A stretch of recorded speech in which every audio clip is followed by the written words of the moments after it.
سبحان اللہ. ہمارا دار الہجرت ہے اور ہجرت کی ہے میرے ساتھ ابو بکر نے. اور آگے بڑھو آخری بات مزہ آ جائے گا. وَآتَقَ بِلَالًا مِّن مَالِهِ وَآتَقَ بِلَالًا مِّن مَالِهِ. مصطفیٰ فرماتے ہیں، علی راوی ہے، علی فرماتے ہیں مصطفیٰ نے فرمایا اے لوگوں یاد رکھو اللہ ابو بکر پہ رحم کرے. اپنی بیٹی کو شادی مجھ سے کی، میرے ساتھ ہجرت کی اور پھر اپنے مال سے بلال کو آزاد کروایا. مصطفیٰ کریم کے غلاموں یہ وہ نیکیاں ابو بکر کی ہیں جو مصطفیٰ کریم گنوا رہے ہیں. ان میں ایک نیکی فرمائی مصطفیٰ نے، عائشہ کا رشتہ میرے ساتھ ہوا ہے، یہ مصطفیٰ کریم فرما رہے ہیں. ابو بکر نے بیٹی کی شادی مجھ سے کی، ہجرت میرے ساتھ کی اور بلال کو آزاد کروایا. میں دو نیکیاں پہلی چھوڑ رہا ہوں، تیسری نیکی پہ بات کروں گا. جس کی ایک نیکی کا نام بلال ہو اس کی باقی نیکیوں کا کمال کیا ہوگا؟ اس کی باقی نیکیوں کا کمال کیا ہوگا؟ آزاد عزیز وقار ادھر معاملہ یہ ہے، وصال کا وقت ابو بکر کا ہے. اما عائشہ تو صدیقہ سلام اللہ علیہا آپ کو بلا کے کہا اے بیٹی عائشہ میرے پاس ایک غلام ہے، ایک اونٹنی ہے، ایک جادہ ہے. یہ تین چیزیں ہیں جو خلافت سے مجھے ملی تھی.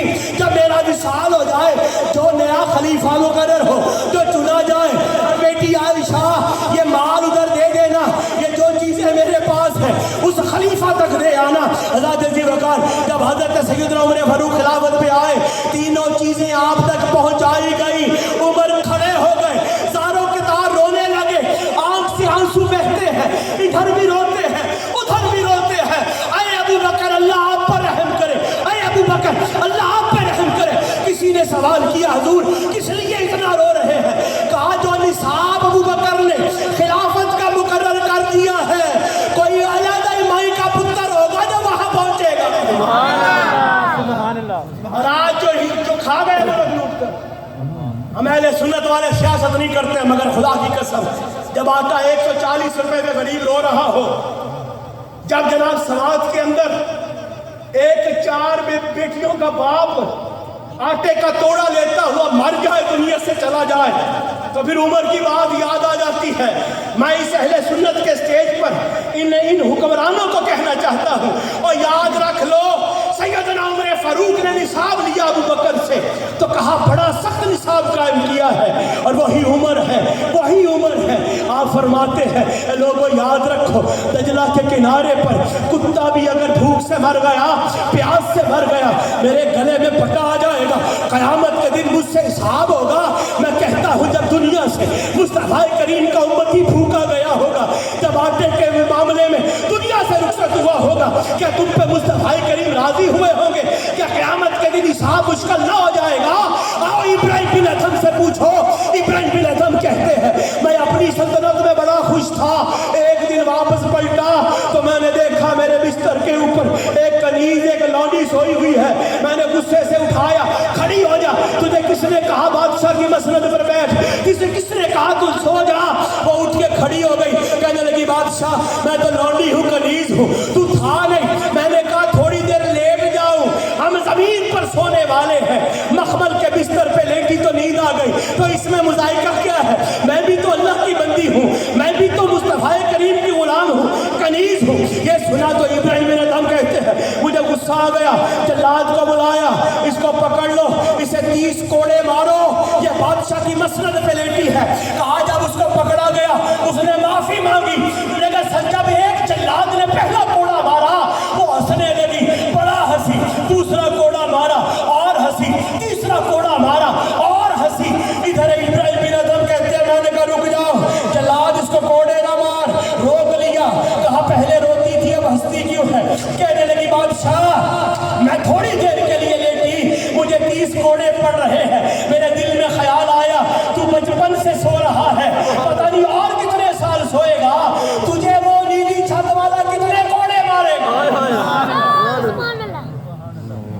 تو نے کبھی سوچا کہ نیلی چھت والا تجھے کتنے کوڑے مارے گا؟ خدا کی عزت کی قسم صدیق اکبر کی شان سننے والوں، میں حکمرانوں سے کہتا ہوں تم نے بھی مصطفیٰ کا کلمہ پڑھا ہے، تم نے مصطفیٰ کی غلامی کا دعویٰ کرتے ہو. الحمدللہ ہمارے اسٹیجوں سے محبت کی بات آتی ہے، مگر ایک اور آپ کو آج تبلیغ کر رہا ہوں، دعوت محبت پیش کر رہا ہوں، شاید کہ تیرے دل میں اتر جائے میری بات. یہ ابو بکر کی شان سننے والوں، جب سیدنا ابو بکر صدیق رضی اللہ عنہ خلافت کی مسند پہ آئے، سبحان اللہ، جو ہے بھائی سبحان اللہ، سبحان اللہ. اگلا دن ہوا تو دنیا نے کیا دیکھا؟ امیر المومنین ہیں، ایک دن پہلے خلیفہ مقرر ہوئے ہیں، کپڑوں کی گٹھڑی اپنے کندھے پہ رکھی ہوئی ہے اور منڈی کی طرف جا رہے ہیں. سبحان اللہ. حضرت عمر فاروق رضی اللہ عنہ آپ نے روکا، اے ابو بکر کدھر جا رہے ہیں؟ کہا گھر والوں کا روزگار بھی تو چلانا ہے، میں کپڑے کا تاجر ہوں، کپڑے لے کے مارکیٹ جا رہا ہوں، منڈی جا رہا ہوں. کہا حضور امیر المومنین کو زیب نہیں دیتا کہ اس طرح کیا جائے، ہم آپ کا وظیفہ مقرر کرتے ہیں. وہ وظیفہ مقرر ہوا تو جو بھائی وظیفہ مقرر ہوا تو آپ سے پوچھا گیا کتنا وظیفہ لیں گے؟ کہا مجھے بتاؤ مدینے کے مزدور کا وظیفہ کتنا؟ سبحان اللہ. جو مدینے میں مزدوری کرتا ہے اس کی اجرت کتنی ہے؟ سبحان اللہ. حضرت وہ تو اتنا لیتا ہے. تو کہا پھر خلیفہ بھی مزدور ہے، اس کی اجرت بھی وہی ہو جو مدینے کے مزدور کی ہے. یہ سنا تو کسی نے کہا حضور آپ کا اس میں گزارا نہیں ہوگا، وہ بہت تھوڑا ہے. فرمایا اگر ابو بکر کا گزارا نہ ہوا تو مدینے کے مزدور کا وظیفہ میں بڑھاؤں گا. سبحان اللہ. اس کا بڑھاؤں گا. میں آخری بات کر رہا ہوں، جو آٹا ملا کرتا تھا نا صدیق اکبر کو، سبحان اللہ. آٹا اس کے ساتھ گھر چلتا تھا بیت المال سے. تو ایک دن بیٹھے بیٹھے حضرت سیدنا ابو بکر صدیق رضی اللہ عنہ آپ نے اپنی زوجہ سے کہا میرا دل کرتا ہے کہ میں میٹھا کچھ کھاؤں، کوئی حلوہ ہے؟ اہلیہ بھی صابر ہے اور صابرہ ہے. کہا حضور کوئی حلوہ نہیں ہے. کہا دل کر رہا تھا. اب اہلیہ کو پتہ چل گیا. اب کیا کیا؟ روز ایک مٹھی آٹا بچا لیا، سبحان اللہ. اس آٹے کا حلوہ بنایا. ایک دن کھانے کی میز پہ، کھانے کے مسند پہ، کھانے کے دسترخوان پہ آئے تو سیدنا صدیق اکبر کے آگے کھانا آیا تو حلوہ بھی آ گیا. آؤ سنو یار غار کیسا ہے. سبحان اللہ. ہاتھ روک لیا. کہا بتائیے حلوہ کدھر سے آیا؟ کہا حضور کسی سے مانگا نہیں ہے، میں نے آٹا بچا بچا کے بنایا ہے. ادھر سیدنا ابو بکر صدیق ہے، کوئی عام نہیں ہے. کہا کتنا آٹا نکالتی تھی؟ کہا حضور ایک مٹھی نکالتی رہی. کہا پھر بھی روٹیاں پوری بنی؟ حضور پوری بنی. فرمایا جاؤ بیت المال کے منشی کو بلاؤ. بلایا گیا. کہا آج کے بعد ابو بکر کو ایک مٹھی آٹا کام دینا، میرا گزارا ہو جائے. سبحان اللہ.